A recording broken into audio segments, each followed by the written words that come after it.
Actor, action choreographer, and director Corey Yuen was a true pioneer of action filmmaking whose work in both the East and Western continents shaped the landscape of martial arts cinema. Films such as Ninja in the Dragon's Den, Yes Madam, No Retreat, No Surrender, and The Transporter thrilled and excited audiences the world over and influenced other action filmmakers. Like Jackie Chan, Sammo Hung, Yuen Biao, and Yuen Wah, Corey was an alumni of the most famous performing troupe of the Peking Opera School, the Seven Little Fortunes, and whilst his brothers plied their talents as performers in front and behind the cameras with equal aplomb, Corey found his strengths in the latter. He still enjoyed a tenure as a respected character actor, but behind the lens and the stage lay his strengths, creating a legacy of frenetic intensity and an ability to tell stories that truly puts the art in action. Joining me to reflect on Corey and his work are Phil Gillon of Eastern Film Fans and writer Glen Stanway. Over the years, Phil has sat down with some of the biggest names in martial arts and action cinema, including Scott Adkins, Michael Jai White, Tony Leung, and Andy Lau. Glen is a gymnastics coach and 5th degree ranking in the Shaolin art of Chin-Woo Kung Fu. He's published books on the art of coaching and one of the most definitive works on legendary Kung Fu master Ho Yun Jia in Fearless, the Chin-Woo Story. He's also a regular contributor for the martial arts website Kung Fu Kingdom. Together we explore Corey Yun's incredible career from his days in Hong Kong cinema to his influential work in Hollywood. My guests will share insights into Yun's unique style, his contributions to the genre, and the lasting impact of his choreography and direction on both Eastern and Western films. So whether you're a long-time fan of martial arts movies, like me, or new to Corey Yun's work, this episode is a must-listen for anyone who appreciates the artistry behind some of the most iconic action films in history. If you're watching this on Spotify and YouTube, make sure you stay to the end for Cine Bijou's affectionate homage to Corey's work. Podbean listeners can find our tribute on YouTube in the links provided. Let's sit back and reflect on the action-packed, trailblazing career of the late and very great Corey Yuen. We're here to talk about Corey Yuen, or as he's known, Corey Yuen Kwai, legendary action choreographer, director, and actor of some of the best known Hong Kong action titles and some very well known films in the West, in Hollywood as well. So, for those who don't know, and anybody listening should know this, news reached us all that Corey Yuen passed away at the age of 71. And I think the big shocker was that he passed away 2 years ago from COVID. And the only reason it was made public, because I know his family asked to keep the circumstances of his passing private, presumably because they wanted to grieve in private. The only reason we all found out is because Jackie Chan was paying tribute to his fallen brethren from the Seven Little Fortunes, and he named Corey as one of them. So, of course, it was all a shock to us. I just want to ask each of you, starting with you, Phil, because I'm going alphabetically by surname. Not picking on you, Glen, honest. So I'll start with you, and then we'll go to Glen. What was your reaction when you heard the news? Well, firstly, thanks for having me on the show, and it was something I wanted to talk about because it was a shock, and as you say, it literally was. It came out of the blue because, as you say, we weren't aware of it. It was so long since his passing, and it just came out that all of a sudden it was a footnote somewhere, and it wasn't a big deal. And I think it took time for it to sink in with a lot of people because all of a sudden it was like, really, action choreographer, certainly for me and stuff. He stamped his authority on everything that I've seen and stuff. You can see him everywhere. So yeah, I mean, it was just inevitable. It was just a big shock, really, just a big shock. Yeah, I mean, it came out of the blue. I first saw, of course, Mike Leader had posted about it. So you start Googling it, and there was only really the Asian news websites was sort of mentioning it and saying that Jackie Chan had mentioned that he passed away. And then, of course, it came. So I assumed he'd died, in the past month or so. And then it came out that it was actually 2 years ago, which was a bit of a shock. So yeah, of course, eventually, Variety and all the big names got the news, and a little bit more information was revealed. So a little strange that it's been kept hidden for 2 years. I mean, it's you would have thought that kind of first, 'cause he was a big figure in Hong Kong cinema. You would have thought that would have leaked out at some point. Yeah, I mean, again, same as both of you, I was a little bit taken. I mean, I was shocked that he died, and I think it hits harder coming off the back of the news of Cheng Pei Pei passing away, and over the last few months, year or so, more Hong Kong legends have either been ill or dying, and it means that these icons that we grew up with, these legends, are starting to show signs of their mortality, sadly. So it kind of took me by surprise as well. I assumed that the reason they didn't announce it at the time was, given the outpouring of public grief, it won't be quite Bruce Lee outpouring, as we know, but still there would be a lot of press. There would be a lot of, obviously, things said about COVID. COVID's still a hot topic for some people. I suspect they just wanted it kept quiet. So let's look at Corey's work then. I mean, it is quite vast. He has been an actor, but his career has been more fruitful as an action choreographer and a director. He's worked with, he grew up with Jackie Chan and Sammo Hung, Yun Biao as part of the Seven Little Fortunes. And if you look at all their work together or their work apart, you can see some sort of similarities and differences. However, there is something quite distinct about Corey's work and style. And I wondered, starting with you, Glen, what do you think it is about Corey's style of direction and choreography that separates him from his peers such as Jackie, Sammo, and so on? He took that philosophy that Sammo Hung ran with, where he wanted it to be hard hitting. It wanted it more of a sort of not that kind of very rigid, like a kung fu form style of fighting. And you can see him breaking out of that in his directorial debut, Ninja in the Dragon's Den, where it's kind of breaking a little bit away from that traditional sort of very staccato rhythm type of fight choreography. And of course, when we started getting to No Retreat, No Surrender, things like that, it was, it wasn't all martial art forms. It was that kind of what Bruce Lee was really trying to do, that sort of more realistic style of fighting. And it was always very rapid. There's always speed in his choreography. I think what sort of separates him from the other sort of Seven Little Fortunes who got into doing fight direction and fight choreography is he managed to blend it with Western style action and had a lot of success with films like Transporter, Kiss of the Dragon, and things like that, Cradle to the Grave, all of those. And Phil, for you, obviously, Phil, I did notice actually Glen was coming up very from a technical aspects instead of in some of the fight action.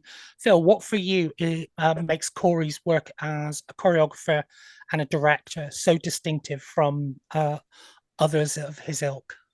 I think Glen kind of nailed it as well. It transcends. I mean, the way Bruce Lee did it, and he brought out of the kind of the Shaw brothers and got more this kind of realistic action.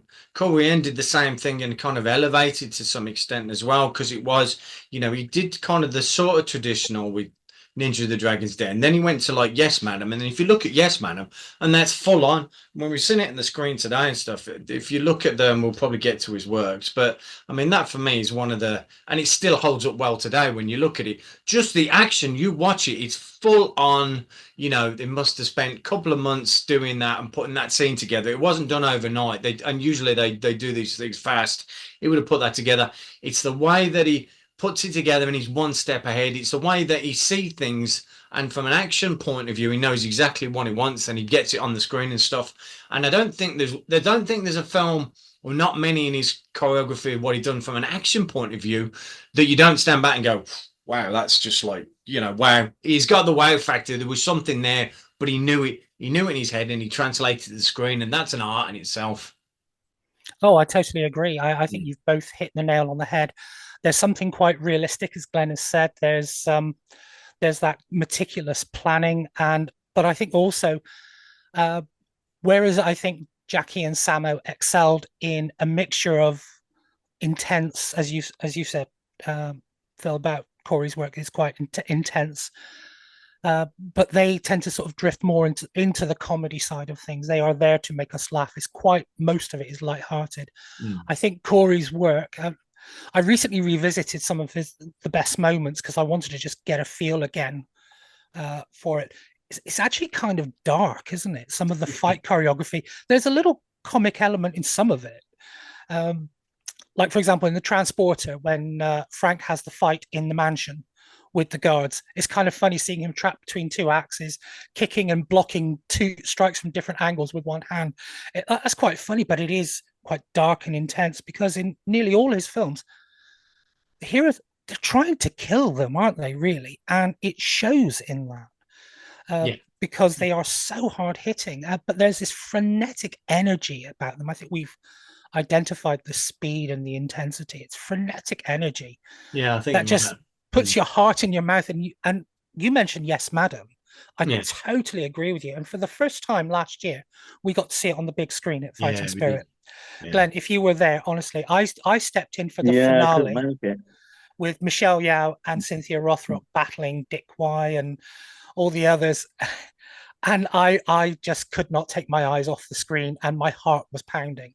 I think anybody who wants to get, I think, a good taste of Corey's finest work should check out Yes, Madam.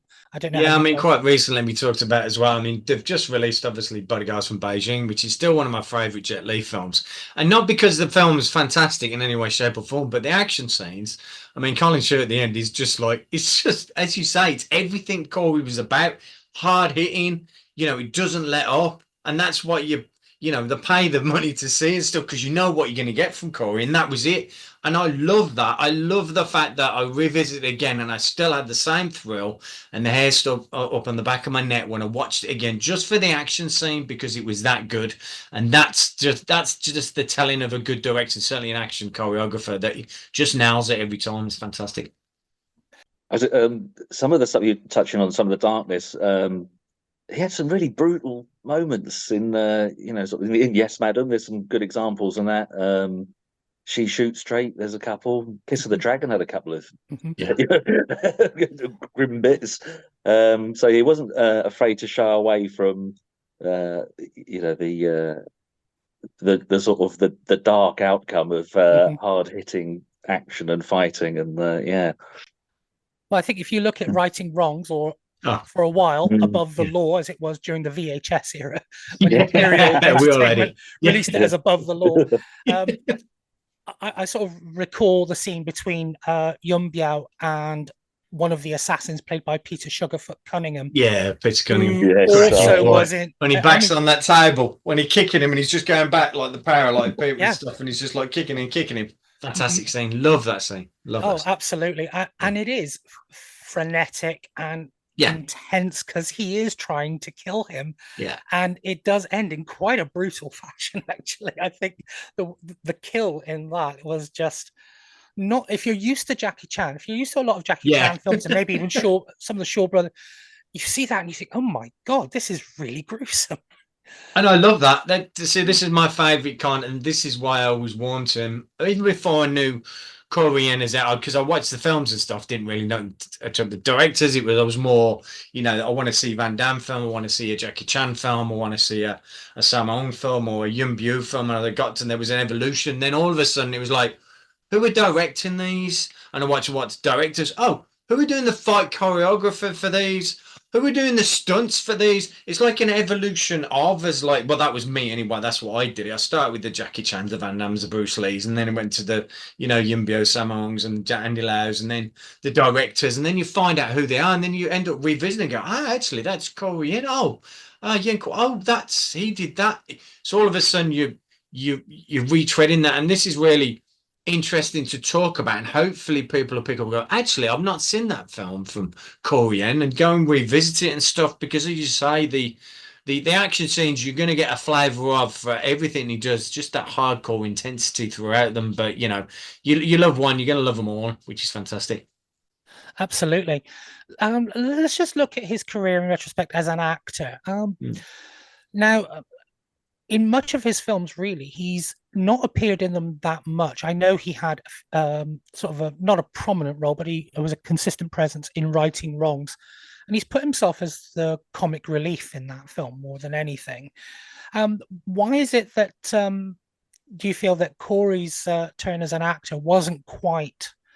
I won't say as successful, because when he's in it, I think he's actually great. He brings a bit of lightheartedness to the proceedings, but it hasn't been as successful for him as being an action choreographer and a director. What do you think was it about his acting career that didn't quite hit the mark? I don't. He wasn't the leading man, but he was a good character actor. A good example, I think, is Eastern Condors. He was probably, after Yuen gave the best sort of characterization, that very dry, sardonic kind of character in it, and very humorous in it as well. But it's not leading man material. And I can't really think of a role he did. He was the bad guy in Zoo Warriors, wasn't he? Yes. Where you would say that's, he's going to be the top of the bill. He's going to be the leading actor. Mhm. So one of those ones, a little bit like Mars, I suppose, in a way. I know he did Lucky and the Lady Tiger, but never quite a leading man in the same light as Yun Bio or Jackie Chan or Sammo. Yeah, I think you're right. Like I say, as a character actor, and I think he knew what he was, or you get to. I mean, he must have thought at some point all the time he spent on there, from like what early 70s, he was doing that kind of character actor, and he was getting a steady income from that. But he built up a portfolio of understanding, and obviously, and if you look at that from a directorial point of view and stuff, and coming back to Ninja and Dragon's Den, which was like 82-ish, it had all that experience, and he took that and he made that, which is a hell of a film for your first, from a directing point of view, because that's what he does, and I think that's where his passion lied. You can see it. You can see it on the screen. It must be, he knew where he was from here. He was never going to be a Jackie Chan. He was never going to be a Sammo Hung. He was never going to be one of the big brothers and stuff. He knew what he was, and he knew what he was very good at, and the action choreography and everything else and stuff. Although, like you say, he's appeared in 140 odd films, I think it was, from an acting point of view. So it wasn't like, shied away from that, but I think he probably knew and understood what he was and what he wanted to deliver, and he certainly did putting that on screen.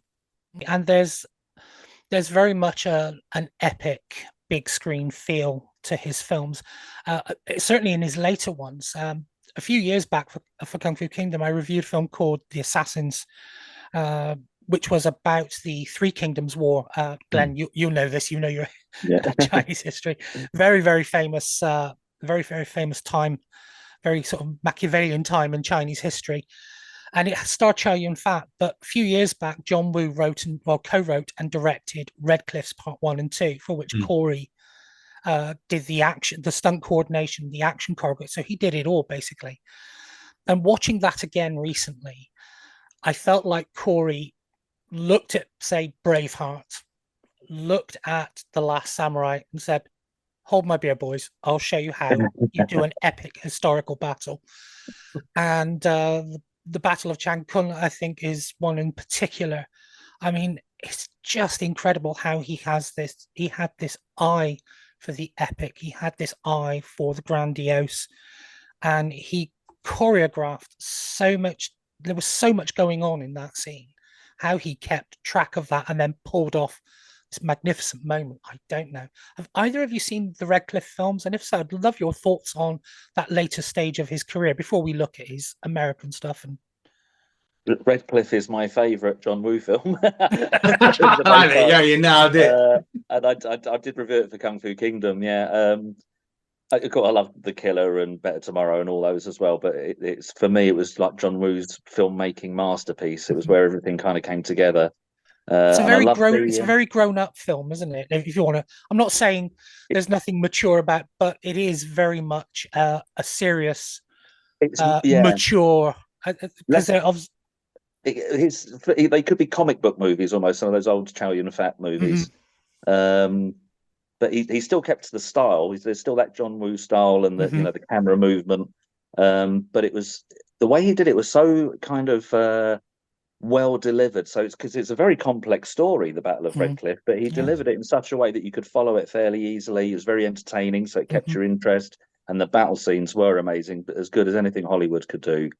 And what I loved, I mean, when you sort of like Braveheart, I can't really think of another sort of historical epic that they showed you the tactics and the little chess moves and Mhm.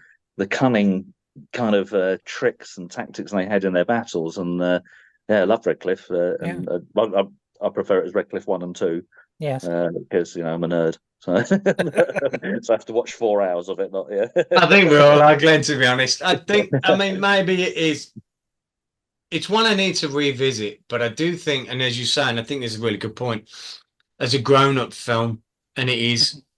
and it quite could possibly be is certainly his last great films that he did. I think from what we've seen, there's hints of it after that, but I think those were certainly for me were his last kind of great films from John Woo's point of view, anyway. But yeah, choreography wise, yeah, it was. It's fantastic. I love the epic feel of those kind of Mhm. films. They've always drawn me in since, I saw Seven Samurai when I was a kid and stuff, and I snuck down to watch it when dad let me. That was the start of things and stuff. So things like that, when I Mhm. can see epic, the just the size of it, it's fantastic. Yeah, great films. Okay, so let's go back in time a bit now to uh, the peak of his Hong Kong uh, career as a director, action choreographer. So certain films spring to mind. Righting Wrongs, obviously, we've talked about, and of course, Yes, Madam. Now, with Righting Wrongs, one of the things that I noticed in that, and then we see later on when he makes the move to America, albeit briefly, because he doesn't stay there too long, or he tended to dip in and out, unlike other Hong Kong filmmakers who moved and stayed for a while before. Um, with Righting Wrongs, he had the challenge of actually working with a couple of first time performers who weren't really used to any kind of fight choreography, let alone the way they did it in those days in Hong Kong, which is, if anyone's listened to Cynthia Rothrock, compare the two between Hollywood fight films and Hong Kong fight films, it's very different. It's tiring. You've got to do a lot of specialized training. There is a lot of sort of cut it, stopping and starting again, and of course, as we know from watching Jackie Chan and Sammo Hung, a lot of injuries. So he had this ability, though, didn't he, of taking people like Karen Shepherd and Peter Cunningham, largely unknown to filmmaking, and having them deliver some standout fight action, almost holding their own against their Hong Kong compatriots. We know Cynthia Rothrock was already a veteran, if you like, by this point, or certainly seasoned enough. But what do you think was it about his approach that sort of brought out the best in the least experienced of his cast? There's a good example with Yes, Madam. He looked at what Cynthia Rothrock can do and what Michelle Yeoh can do, because Michelle Yeoh came from a dance background, and he played to those strengths. So Michelle Yeoh's grace and flexibility and her ability to learn routines very quickly. Cynthia Rothrock gets to show off her wushu skills. So he gives her, the long pole, and she can show some pole skills and some spear skills. Peter Cunningham, the kickboxing skills. He always played to their strengths. And even with the stars, I think he did it as well. When he choreographed Jet Li, he played to Jet Li's strengths in all the films that, he worked on dozens of Jet Li films, didn't he? But, so I think that's what it was. I wonder if he kind of took that from Yuen Wu-ping, because he's got a reputation for doing that as well. There's no point making somebody who's a Muay Thai fighter do acrobatic wushu kind of graceful Yeah, stuff. exactly. You want to Yeah. do the hard stuff, the hard hitting stuff. And I think that's where he'd look at what their skills were and play to those strengths. 100%. Yeah. 100%. Yeah, without a doubt.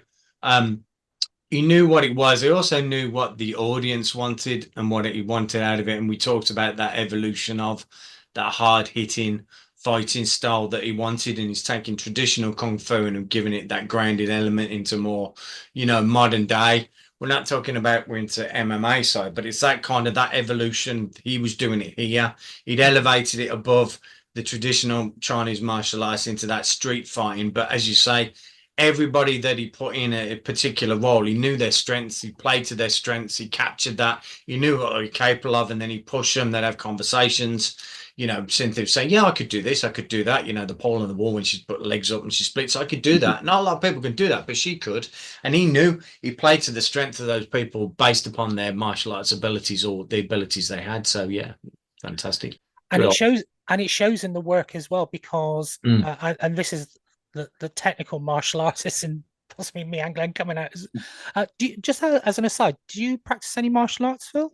I did way back in the day. So I was in the English Contact Karate Association for many years, and I did a bit of Lao Gar Kung Fu and Wing Chun Kung Fu. So, right. So yeah. You know what I'm talking about then when you look at these scenes, especially with those who are the least experienced, those who've come in from the West into the East to be trained in this form of fighting, is there's some very, very distinct fighting styles. It shows because he's played on their strengths and allowed their strengths to show.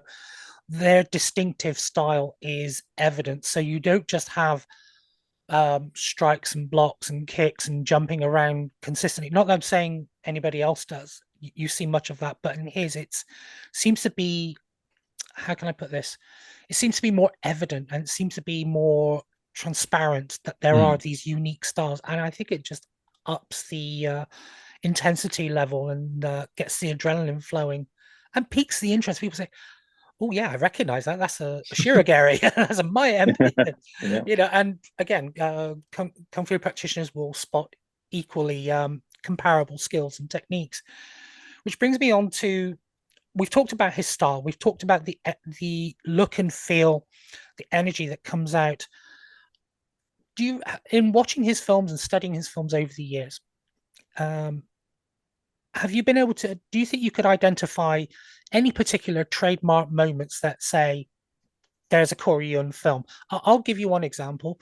In Righting Wrongs, in the fight between Karen Shepherd and Cynthia Rothrock, Karen Shepherd, or possibly a double, because I don't think she was acrobatically trained, uses a pole to flip over, extend a kick to Cynthia Rothrock's head, and then somersaults over while still hanging onto the pole to execute a sort of a wonky but very effective sidekick. In No Retreat, No Surrender 2, which Corey not only directed but also assisted with the fight choreography, Lauren Avedon does something very similar in the market scene. Uses the pole, flips over, kicks one assailant in the head, but then as he comes back round, he turns and does what we call in karate yokogeri, or sidekick. So when I see little things like that and the Rothrock sting, I think I'm watching a Corey Yuen film. What for you identifies are identifying trademarks of his work? That's a good, because Cynthia Rothrock does it as well. And Yes, Madam, when she's got the pole, she sort of does a cartwheel with the pole. Although I don't think it's something he's intentionally worked into every sort of film he did, or I must get him to. I think they're doing Fonsai as well. Because he was able to do, he could do the Qing Dynasty, like the classic Jet Li, lots of wire work, that sort of style of film, which is completely different to something that was grounded like Yes, Madam, that was more in the vein of something like Police Story or Line of Duty or something like that.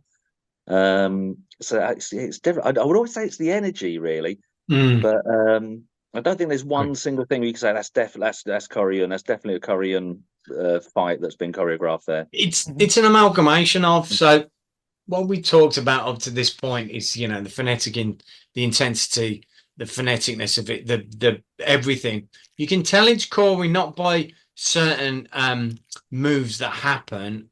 We're talking about how he utilizes actors or martial artists to do various different things, but you've got that full-on intensity of a fight scene that you're going to get, and you had it right at the beginning with Yes, Madam, Ninja and Jagger's Dead. You had it all the way down when you took in My Father's a Hero and Fong Say or it was the same thing. It was that frantic, phonetic kind of intensity to the fights and stuff that didn't hold up. And you made a good point about having that kind of traditional style within there. You can see aspects of the martial arts within it. They're not just done willy-nilly. I don't know where that comes from, but you know what I mean. They're not just put together just for that.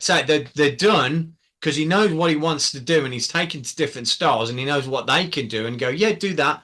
Let's do that. And he's got the stunt team but he still kept that kind of traditional martial arts, but made it his own and stuff. And like I say, the energy comes from it. So you put all that together, that's Corey. That's what it is. It isn't a particular kick or that thing he did in those movies. It's the energy that he brings to it that you get. That's what you get out of Corey. I think one of the best examples of that is Eastern Condors, Oh, yeah. which is just absolutely incredible. And I think is probably, if you were to do a top 5, if that's not in there, then I think somebody needs to revisit. Everybody knows it's my favorite film, so I mean, I watch it on my birthday every year and stuff. It's like it's just one of the greatest. I said it would have been the greatest movie ever in the entire universe if you'd put Jackie Chan in it at the time when he was there and stuff. Can you imagine? But he didn't. It didn't really make any difference because it was just fantastic anyway. But yeah, I mean, the fight scenes and that are just beyond anything. And I question anybody to say against any film ever from a fight scene point of view, because of, like I say, the energy that it brings and stuff, and Sam and everybody on top form. But yeah, I mean, just prime example. But action choreography wise and stuff, Corey brung it. There was no half-hearted. It was just full on. You know what you're going to get, and it's fantastic. As soon as you saw his name, that you were watching it for the action. True, and I also think that some of his films the fights are well staged, well shot, the frenetic energy and everything, but somehow as well, when he gets the right actor as well, you can get a real performance out of the fights. And I mentioned Eastern Condors because one of my favorite stars, who was also part of the Seven Little Fortunes, and I don't think people talk about him enough, is Yuen. I mean, there's a guy who just brings real character into his fight scenes. You think of him as the drug lord in Dragons Forever. Yeah. My mum was not watching Jackie Chan at that point. She was watching him because his comic timing and delivery. Well, I mean, you got Dragons Forever, and then you got him playing this kind of the same character from Eastern Condors, that whole villainous piece of stuff, which is fantastic. And he was, I mean, obviously they knew each other, so you're going to get that timing right between them and stuff. But yeah, I mean, it was fantastic and stuff. And like I say, you always need a great villain up against any. You need a great villain. You haven't got a good film, and like I say, great casting really. But yeah, it's fantastic in his own right. I was with the. Sorry, I think he might have struck on something with the cartwheel with the stick now, because Xiao Mao does it in My Father's a Hero as well. But I'm gonna have to go back now and look at all the choreography. Look at all you mate. I was, he kind of empowered a lot of female actresses as well. Action actresses, there's Karen Shepherd, Cynthia Rothrock, Kim Marie Penn. What's her name? And She Shoots Straight. Samo's wife. I've forgotten her name. Joyce Cadenza. Joyce Cadenza. Yeah. And ironically, I suppose, because he ended up directing Dead or Alive, which is seen as a bit of a misogynistic movie. But I suppose when you look at it, the heroes or heroines in that film were the 3 female leads, and they were kind of models and pop singers, weren't they? And he still got some decent action out of them. So there's this kind of, maybe he was a bit ahead of the curve there. I mean, Yes, Madam. But I don't think there'd been a film quite like that. I know there was Cheng Pei Pei and Angela Mao and. What was that? Cara Hoy. Those actresses came before, but Yes, Madam really put Cynthia Rothrock and Michelle Yeoh on the same plane as if it was a buddy cop movie, it was Donnie Yen and someone. It was they didn't get any sort of favors done for them because they were female. They came in and they hit as hard as any male actor or martial artist would have to as well. Another thing I noticed about his films, you mentioned Yes, Madam and having women as the heroes and as the leads. You also have in Yes, Madam, Righting Wrongs, you have what Samo, if you watch Best of Martial Arts, that has some of Samo's interviews, he talks about Cynthia as being a foreigner. You've got foreigners in a lead role, or you've got one foreign actor in a lead role. And I thought, looking at other people's work, I thought that was quite a brave thing to do, to say, hey, here's this lady from the West. She is your hero. She is your main protagonist. She's the one you're going to be rooting for. And you end up doing, especially when even today, people talk about action heroes as should always traditionally be male. You have certain people who can't cope with female action heroes and think it's a new thing. But then you go back, you show them Anita Moy, Angela Mao, Maggie Chung. I know Maggie Chung was more of the fall person for Jackie Chan, but she still did her own stunts. But you showed Michelle Yeoh, Cynthia Rothrock, Cynthia Khan, and say, look, here are all these women who paved the way and led the way and were enabled by people like Corey Yuen to say women can kick ass alongside the men. It must have been a big. I mean, fair play to Corey to say no. I'm going to have Cynthia Rothrock as one of the leads. You know, American comes in and be one of the leads. It must have been a massive risk, you know, from a box office point of view. Because if it'd been a dud and stuff, we might not have got the rest of the films that we got. Because you know, I can imagine the audiences back, you know, in Hong Kong and stuff wouldn't have taken too kindly. If they don't like it, they don't like it. I heard back in the day and stuff. So it was a massive risk to do that. He obviously had complete faith in what he was doing, and he did it, and he came off, and that led the way and stuff. But yeah, he was definitely paving the way. Make no bones about it. Nobody else was doing that. Certainly, from what the action he was delivering and the artists he was putting in the screen and stuff. Nobody else was doing that. Yes, in many ways, I think we can appreciate that Corey was a bit of a trailblazer in that regard, in giving opportunities to women, to women from other countries, because clearly he was impressed by them. So let's look at, if it's okay, unless you want to talk about anything else, I thought we could just have a look at his sort of interesting move to America. Because I think it was, when people talk about the Hong Kong influence in Hollywood, people immediately think John Woo, Hard Target, Jackie Chan, Rush Hour. Probably a bit more niche, you would probably say, well, Choi Hark with Double Team and Knockoff, the work he did with Van Damme, Ringo Lam as well.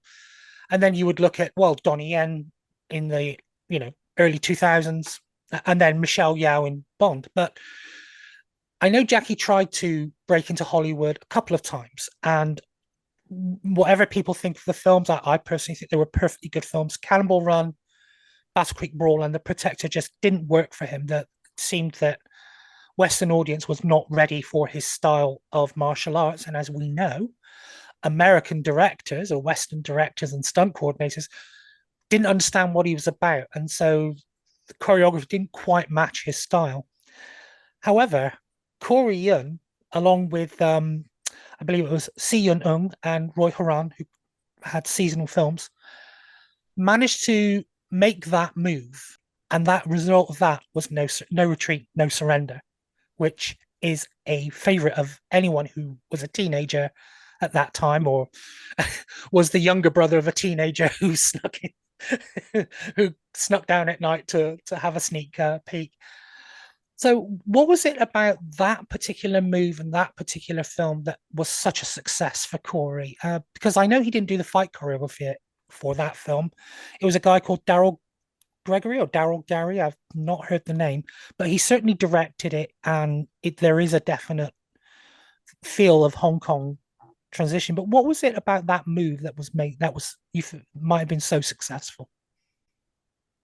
I think he served that sort of Hong Kong style action. Again, his energetic, fast, complicated choreography, but it's like he translated it for the Western audience, partly by having Western actors performing it. So I mean, Van Damme looked great in that film. You know, you could argue he looked better doing, although it's early in his career, doing the action in that film than he might have done with some of the other Hong Kong directors he worked with.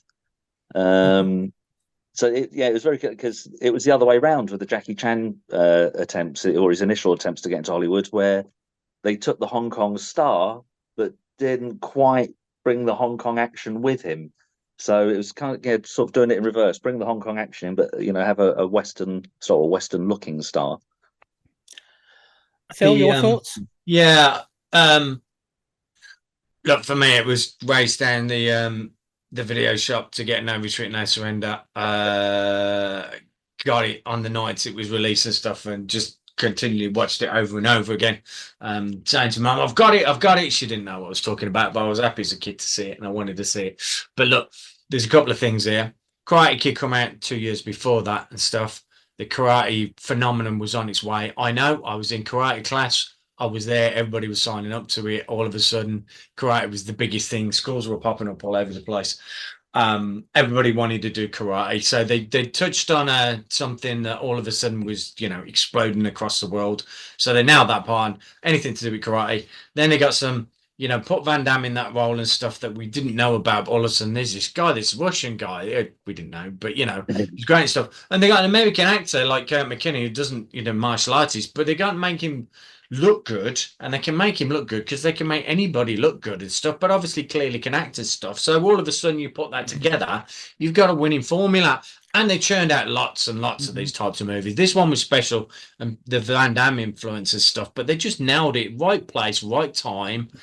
They knew what they were doing, and they just put that Hong Kong flavor on top of it, which we wouldn't have known about at the time. Again, I didn't know anything about directors or anything else. I just wanted to see the karate. I just wanted to see somebody kick somebody.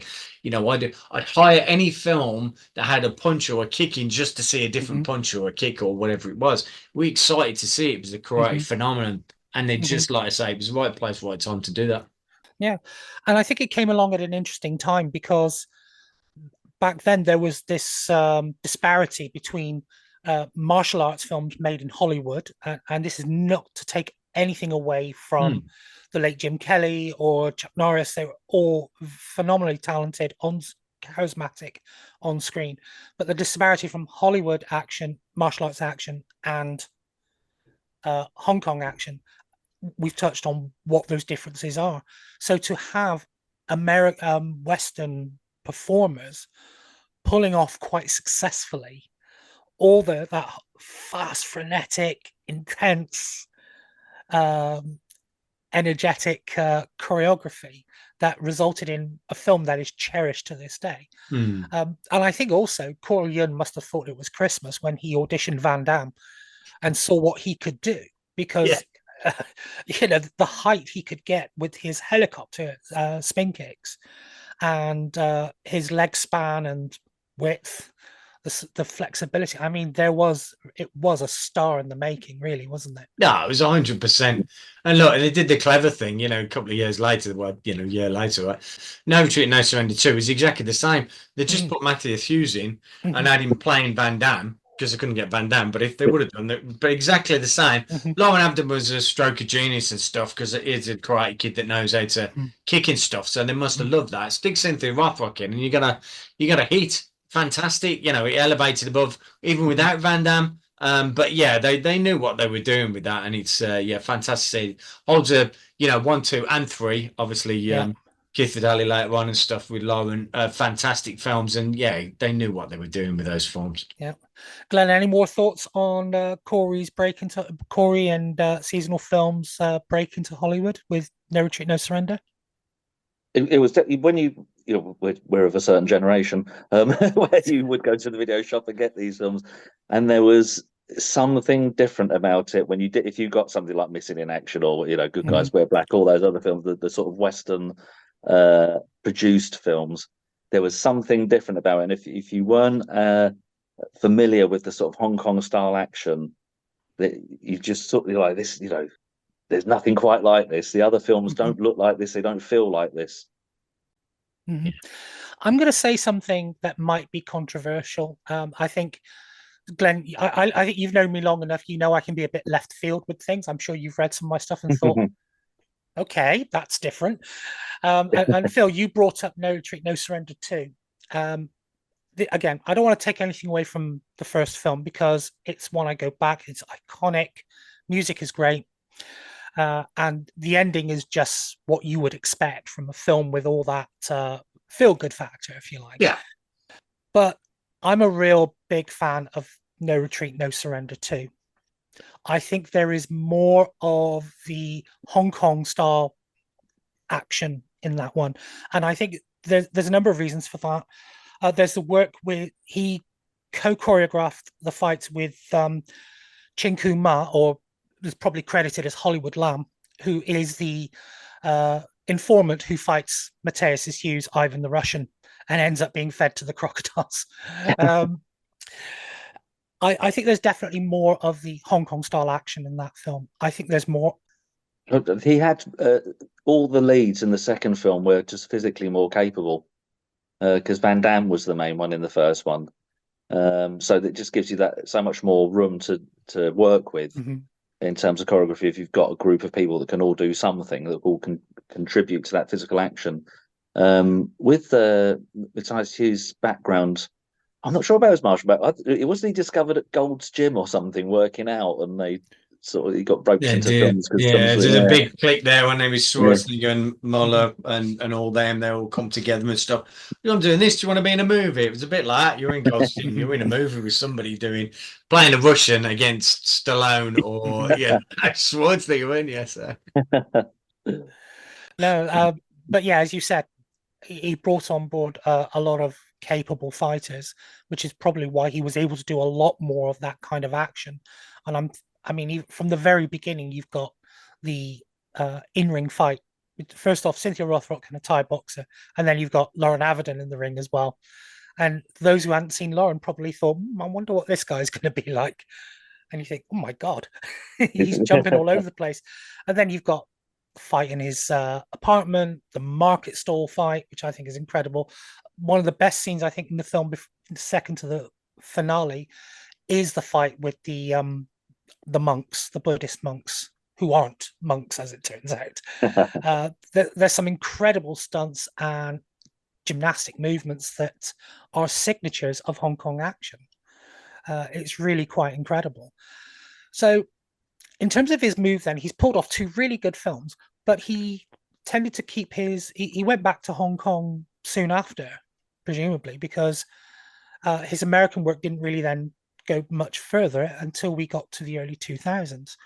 So what was it about his career trajectory at that point that's notable? Is it the fact that he sort of kept his feet in both sides of the pond compared to his compatriots who made the move in anticipation of the Hong Kong handover? What was it that sort of affected his career trajectory? I think it's just opportunity as well sometimes. I mean, who knows? But I think obviously the opportunity was there. So, he made those films. But look, we're talking about Korean now and what we've talked about so far wouldn't have changed for whether he was on, in America or filming in the back streets of Hong Kong. His work ethic and attitude wouldn't have been exactly the same and stuff because he was still going to deliver that action, to the screen and direct what he wanted to do with that hard hitting underneath it. Also, I think, like I say, the opportunity presents itself, and he was never going to turn that down.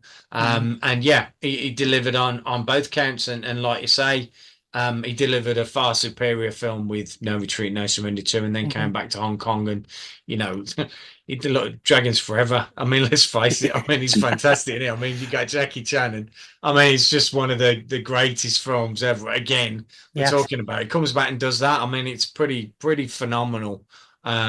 He's obviously portfolio of work and stuff, but yeah. Dragons Forever is one of those few films of his that has that comedic element. Yes, but I think a lot of that is the trio of Jackie, Samo, and Yuen playing off one another like the Three Stooges, if you like, because it's that very much style of comedy. But let's look at his re-entry back into American films. And I don't know what you think of this, but I think his move back to Hollywood came at the right time for him when there was a taste for better. Well, I don't want to say better because I don't want to disparage what's come before, but for something that's higher quality, that's faster, that's more energetic, and that was paved. The way was paved by John Woo, Choi Hark, and Jackie, Donnie. They awakened the taste for a wider audience. So, Kiss of the Dragon, War, as titles sort of spring to mind, and of course, The Transporter. Do you think that was the right time for him to come back to Hollywood and take the realms of a Hollywood movie again? Although The Transporter is a sort of American Anglo French production, really, isn't it? What do you think of that sort of move back to the West to helm a feature there? I mean, those films that there were sort of Luc Besson's company, weren't they, that financed Transporter, Kiss of the Dragon, those films. And his style of films is very much in the style of a Hong Kong film. I think he's got more in common with a Hong Kong filmmaker than he has with maybe a sort of a Hollywood filmmaker. So that kind of was a natural fit. Plus, he was a fan of Hong Kong action. And in terms of timing, it was dead on because Jet Li had done Lethal Weapon 4. I think Crouching Tiger came out a couple of years after that. We were starting to get these elements of Hong Kong action were turning up in Western films. And then Matrix. The Matrix, yeah, with Yuen. Yeah, the Matrix just blew it all open. Yeah, it did, and then everyone wanted a Hong Kong choreographer. So he even ended up working on X-Men, and it started turning up in Marvel films and things like that. Yeah, it's fantastic if you think about it. Touching on the Matrix is interesting because I went to the cinema, obviously, with my mates to see the Matrix, and everybody come out going, "Wow, that's the greatest thing I've ever seen in my life." And I'm going, "Yeah, I've been seeing it for years now, Hong Kong action movies. Yeah. It's every day of the week." And like, what are you talking about? This guy say, "Hey, just go to my shelf and pick one of them films out there, and I'll show you what that's all about and stuff." Because I've been watching it for years, they were blown away. But the right time, look. It got War, Kiss of the Dragon, things like that. There was lots of those going about, so he kind of reintroduced himself because everybody was doing a little bit of that and stuff. Opportunity. The Transporter, though, was the one, wasn't it? Because it was on the crest of a wave of Jason Statham doing something. And again, qualities of Jason Statham and stuff, very athletic, obviously swimming and stuff, but he had a background, he could do certain things and stuff. He took that, molded him, Transporter, boom, thank you very much. It just, blew everybody away with the action. All of a sudden, it was another one of those defining moments of his career when he put him on screen again and went, there you go. But it still had that Corey Yuen, it still had that essence of him. It's still that kind of frenetic, intense style that we talked about and stuff. But they just took, the right person, right? Yeah, that's how you fit, that's how you do it. And this is how I see the action. And boom, we got the Transporter, which was just fantastic film. And that still holds up today, much like Corey's other work. It's almost, some films tend to date, sadly, although we will always look on those fondly and we will visit them and appreciate them for what they were. But there's something very, very timeless about the way about Corey's films. And I think the Transporter is the one that's certainly survived over 20 years ago now, wasn't it? 22, 23 years ago? Yeah, 22 years, isn't it? Yeah, something But I remember watching the Transporter for the first time in the cinema. Now, anybody from outside the UK listening to this podcast should appreciate that unless you go to a film festival, as we all know, English audiences tend to be quite reserved. So you've hit a mark when you've got people cheering and clapping. We'll laugh, we'll cough, but we're generally at the end of the film we think, oh well, yes, that was jolly good. So you watch the Transporter and you see people getting up in their seats, clinching, cheering, and laughing at the same time. Not laughing because it's hilariously funny, although some of it is, but laughing because they're thinking, oh my god, as you've said, this is the best thing I've ever seen. Yeah, exactly. And it's really, he's really helped be an integral part of injecting fresh life into action cinema on a world scale, not just Hong Kong being shown at home, but it's in everything now. And I suppose we see it in a lot of Marvel movies. You look at Shang-Chi, for example, very, very Hong Kong influence. Yuen obviously is in there, Tony Chung, Michelle Yeoh, of course, but also it's given a taste for Hong Kong stars. Michelle Yeoh is probably next to Jackie, the biggest Hong Kong star to work in Hollywood, to work and live in Hollywood, especially after her Oscar win, which I'm sure we were all immensely pleased about. So he's got quite a legacy there. So let's talk about that. Let's talk about what his passing now means for his legacy, because he's been quiet in the preceding his passing. Obviously, he's been quite, his career slowed down after Red Cliffs 1 and 2. With his passing now, at a time when his work drifted off, what kind of legacy has he left, and where do we think that legacy, that torch, how could that torch be carried for us old fans and for the newer generation of fans? I think the reason, when someone like Corey Yuen dies, they leave a massive hole because we'll never see his like again. That group, that Seven Little Fortunes group, there's never going to be a group that trains like them, lived, slept together, and that hardcore training. It doesn't exist anymore. There is hard training, of course, but it was just the timing was perfect in the boom of the kung fu films in the 70s. But the skills that they brought absolutely revolutionized, screen action. In terms of legacy, I suppose, because he did work on a lot of Hollywood productions like Romeo Must Die, Cradle to the Grave. Did he work on the one? Did Jet Li bring him in for the one? I can't remember now, but I think he did.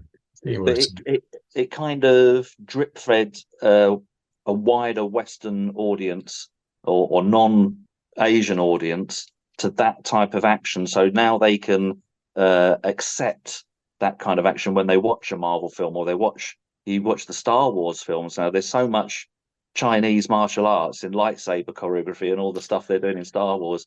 Which is quite a contrast to the original trilogy when it was predominantly very Japanese kendo style. Yeah, it was kendo. And partly because of what the actors were capable of and the technology as well that was available. But it's everywhere now, that kind of action. And he did help bring that into the mainstream with his work with Jet Li mainly. And I think, the work with Jason Statham's career has been built on that. As far as I understand, I mean, Jason Statham was an athlete. He was a Commonwealth team for diving, and he was training for the stunt register. In fact, he wanted to be the British stunt register, and then he got the role in Lock, Stock, and then he worked on The One with Jet Li. And I think Korean saw something in him that this guy's physical, and I think I can do something with him here. And of course, when Transporter came along, he ran with that and again worked to his actor's strengths. Now Jason Statham's one of the biggest action stars in the world. So yeah, in terms of legacy, he had a big impact. Yeah, and I think that impact will grow because people will, it sinks in with people. People revisit films. And also people recommend films, or did you know Korean did this, or do you know Korean that? And also upcoming, people that are looking to, direct or especially action scenes, which is really difficult to do. I think you can be a great director, but you're not always necessarily a great action director. And if you look at what Corey's done on his films from an action point of view and go, there you go. If you want to learn how to do action, go and watch, Yes Madam, go and watch Right in Minds, go and watch My Father Hero, Bodyguard Beijing. Go and watch these films and see how he does it, because you can learn. That is never going to go away. That's his lasting legacy. That action choreography did on that and stuff. The thrill and the excitement that, I saw when I watched, Bodyguard of Beijing again, and I've not seen it for, 15 odd years and stuff, was exactly the same as I remember it, because it's that good. That's how good, that's the legacy or leaving stuff, what you see on screen, which is, fantastic for anybody to leave. So, yeah. So, and again, I think I agree with both of you. There's definitely the groundbreaking, there's the body of work, there's the variety of work. I think there are some people who fall into a trap of, and there's nothing sedentary about it. I mean, action movies done well are always good, are always great fun to watch. But I think sometimes when you crave a bit of variety, it's nice that you can look to Corey Yun's work and you can see traditional kung fu in Ninja and the Dragon's Den. You can see the frenetic sort of, I think what they called urban style fighting of his Hong Kong stuff. And then you've got Red Cliff 1 and 2. And you've got his Hollywood stuff again, which brings a different kind of energy and enjoyment. So I think there's certainly versatility there, creativity. He's a groundbreaker in every way. He gave opportunities to people that I think other filmmakers in his class probably would have been hesitant, and he was a risk taker. I think that was really his thing. I think it's come at a sad time as well, where, like I said, our surviving legends of Hong Kong cinema are aging. Sammo Hung is in his 70s now and is walking with a cane. Jackie is 70, although I think from what I saw in Ride On, I know he didn't do all of his stunts, but he still did quite a few and held his own, considering he was close to 70. But it's becoming a bit of a sad time for people who grew up with these legends. But we still have their films, don't we? and we still have their work to go back to. So let's look at Corey's work then. Let's do a quick top 5 of, and we can do this in any format you want. You can do top 5 films and why you like them, top 5 moments, whether it's him as an actor, whether it's as a director. So I'll start with you, Phil, again, because we're going alphabetically. Top 5. Oh, okay, we'll do that. Oh, Corey. okay. Okay. Ninja and the Dragon's Den, because I've always had a soft spot for Conan Lee, and I did manage to interview him. God knows how, but I did. And I saw that film as a kid, and it blew me away, and I love it. So for that, it's there. It'll always be a revisit. It's one of my favourite. Yes, Madam, as well, because everything we've just described about Cynthia Rothrock doing a thing, you know, getting knocked out on set by Dick Way. And if you look, probably one of my favourite fights as well with her and Dick Way and stuff, just the intensity of that, because Dick Way is just not having it. He's going hell for leather, as he always did anyway. Yeah. And Cynthia looking a little bit on guard with it all and stuff. You could see it. But I tell you what, she goes toe to toe, and I love that. So for that, we obviously, yes, Madam. Right and Wrongs, it's got to be, you know, it's a fantastic film, one of my favourites. Yuen behind the cast, just fantastic. And then I've got to say, obviously, Dragons Forever, because the Dragons are back together. But then probably throwing in just from left field, which I always love and I always hark back to, and I pick it out occasionally. You know, I've not seen it for a while, and it's due a revisit. Phil, but Saviour of the Soul would be the 5. Oh yeah, it's a great film. Yeah, Saviour of the Soul. As Redcliffe, loved that. Like, that was one of my few 10 out of 10 reviews. Redcliffe, it's really clever. How much is Corey and how much is John Woo? But the way they keep the tactics and the chess moves, but still have this beautiful choreography, which uses proper applications of the weapon. You know, I love all that technical stuff because I play with all the weapons myself, so I like to see them used properly. And I love the action in that. No Retreat, No Surrender with Van Damme. When I first saw that, again, you know, being of that generation that rented videos, I didn't know who Van Damme was when I first saw that film, and of course he does the box split on the ropes, and I know his acting's a bit cheesy, but there was something about him. And I was already starting to watch Hong Kong films. I was watching predominantly Jackie Chan films. That's the only real ones you could get at the time. But there was something in there that clicked, that this is different. This is more like that Chinese stuff I've been watching than the Hollywood stuff I've been watching. The Kiss of the Dragon, I think that's probably one of Jet Li's most successful Western films. And the action's great, and then there's a nice little sort of tribute to Fist of Fury. He walks into all the police officers practicing karate, and he gets the 2 sticks and beats them. There's some really good choreography. There was Cyril Raffaelli, the French stuntman in there. He had a really good fight with Jet Li in that. There's some great stuff in Kiss of the Dragon. And going along with that, Transporter. Again, it was Hong Kong action in a European film or Western film. A really good, you know, launched a franchise, launched Jason Statham as one of the biggest action stars now in the world. That's where it all began. That was Prometheus.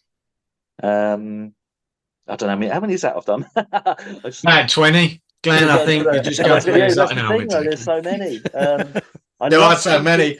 I could have seen you picked a completely different set to me, and I could have had all them on the list. It's just like there's so many, isn't there? When you were going through your list, I was thinking, I love that one, and of course, I completely forgot. I'm going to go back and rewatch that. I haven't watched that for years. Yeah, exactly.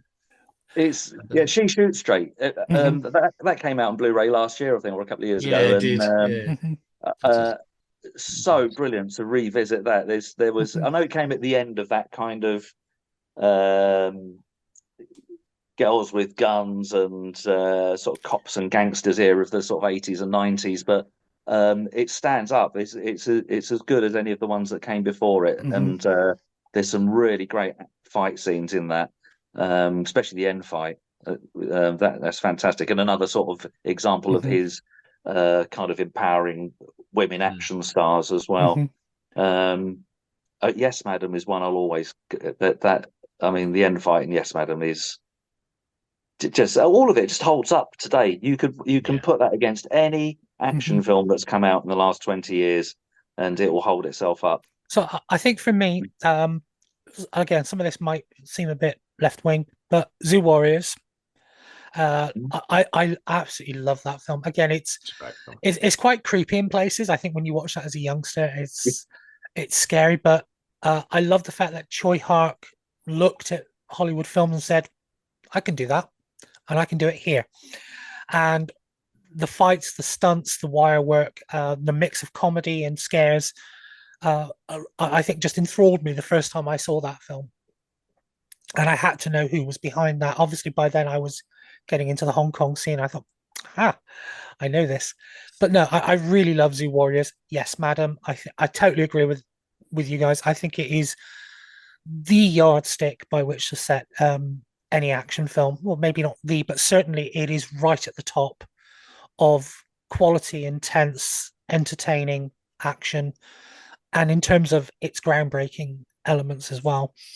The Transporter, again, a bit of a breakout role for Jason Statham. He was already doing some sort of conventional acting, if you like, but as an action star, that was his breakout role. And it's like we said, it's Hong Kong action, but here in the West, and they pulled it off. So yes, madam. Zoo Warriors, Ninja and the Dragon's Den, of course, that has to be in there. And oddly enough, it's the film that introduced me to Hiroyuki Sanada, who is now a big star in Hollywood, a huge star in Hollywood. And Redcliffe 1 and 2, and I think this should be it now. Righting Wrongs, for all the same reasons. I like the story. I like the revenge element. I like the fact that it's a Yuen Bu star. I think he gets the best performance out of Yuen Bu in his solo role.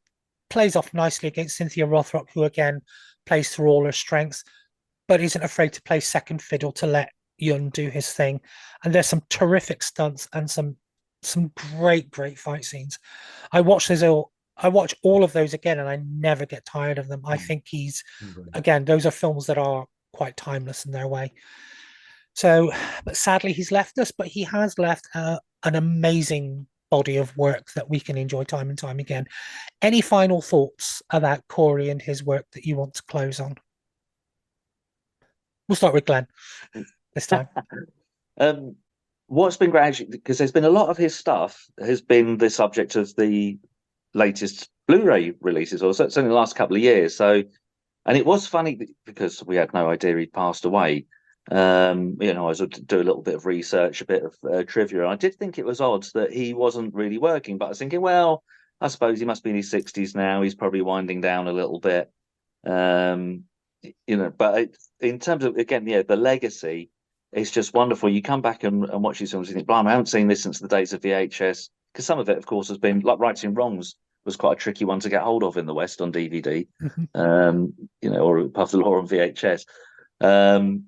It's been re-released and it looks wonderful. And again, like you said, the action holds up so well. It's amazing to watch. It is such a treat to watch it. And I kind of feel just as excited watching it now as I did back in the 90s when we managed to get hold of a grainy VHS, from somewhere.